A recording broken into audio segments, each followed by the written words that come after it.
Bulk drug ఏర్పాటుపై రాజయ్యపేట గ్రామస్తులతో Anakapalli collectorate తో పాటు ఇతర అధికారులు సమావేశమయ్యారు. ఈ సందర్భంగా రాజయ్యపేటకు చెందిన ఓ మహిళ వ్యాఖ్యలు కన్నీరు తెప్పిస్తున్నాయి.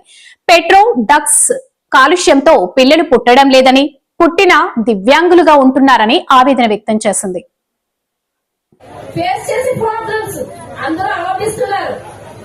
ఇవన్నీ ఆలోపిస్తున్నారు కాబట్టి క్లారిటీగా చదువు లేదని కూడా బయట పెట్టుకు మాట్లాడుతున్నారు మేడం.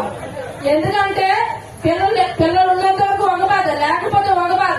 ఆవిడ పిల్లలకి అంటాం మేడం, జీవితం అంతా మేము ఏ పని చేయకుండా ఆ పిల్లలకి చూసుకోవాలా మేడం? మీకు అర్థమవుతుంది కదా మా బాధ, మీకు అర్థమవుతుంది కదా అనుకుంటున్నా నేను.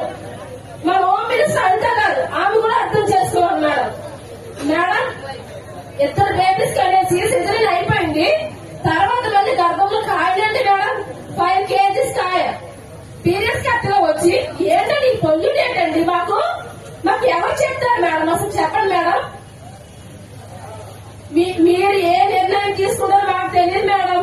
మీరైతే మా ఊళ్ళో అడిగి పెట్టినప్పుడు మేము డిసైడ్ అయ్యాం, కలెక్టర్ గారు వస్తున్నారు, మనకు న్యాయం జరుగుతుంది అని డిసైడ్ అయ్యాం. క్యాన్సర్ తోటి, కిడ్నీ వ్యాధులతో, లెవర్లతోని అన్నిటితోటి బాధపడ్డారు. మేల్ని ఆడవాళ్ళు ఉంటేనే జ్వరాలు అభివృద్ధి పడతారు మేడం.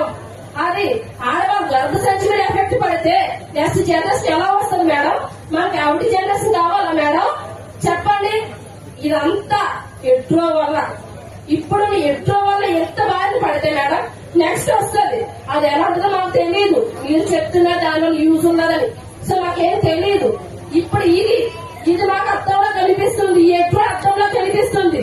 దీనికంటే భయంకరం నేను వస్తానని ఎవరికి తెలియదు మేడం. ఏం జరుగుతుందో తెలియదు మేడం. ఎందుకంటే మొత్తం హాస్పిటల్కి వెళ్తున్నాం. ఏ ఊరని అంటున్నా అంతే. ఏ ఊరంటే రాజయ్యపేట, మెట్రో ఉంది కదా, ఆ ఊరే కదా మీరు అంటున్నారు మేడం. ఏ మేడం మెట్రో మీరు పెట్టమని అడిగామా మిమ్మల్ని? మెట్రో పెట్టమని అడగలేదు. ఆ రోజు మాకు ఎవరికి తెలియవు.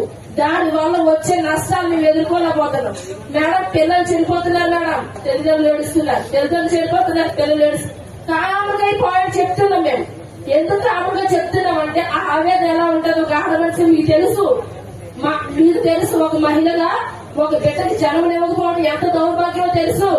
ఎందుకంటే సూటిపోటు మాట తెలుసు. ఇంకా మహిళ ఏం చేస్తుంది మేడం? డబ్బులుంటే పెద్ద హాస్పిటల్ చూపించుకోవడం, లేదంటే ఇంకేం చేస్తుంది? ఏమీ చేయలేదు. అమాయకులు కదా మేడం మేము. ఎందుకంటే మొన్న మీడియాలో మేడం గారు మాట్లాడేది, అంతే మేడం గారు రాజీపేట ప్రజలంతా అమాయకులు అమ్మ అన్నారు. సో నిజంగా మేము అమాయకులు కాబట్టి ఎట్రోకెట్రీ వల్ల ఇన్ని జరుగుతున్నా ఎవరిని ఏనాడు ప్రశ్నించలేదు. ప్రశ్నించిన సరైన సమాధానం రాలేదు.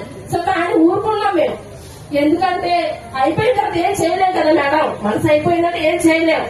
ఇప్పుడు బర్త్డే కన్నా మా తొలి తేరాలి కదా మేడం. సముద్రంలోకి వెళ్తే తిన్నట్టు లేదు. రద్దు చేయాలి.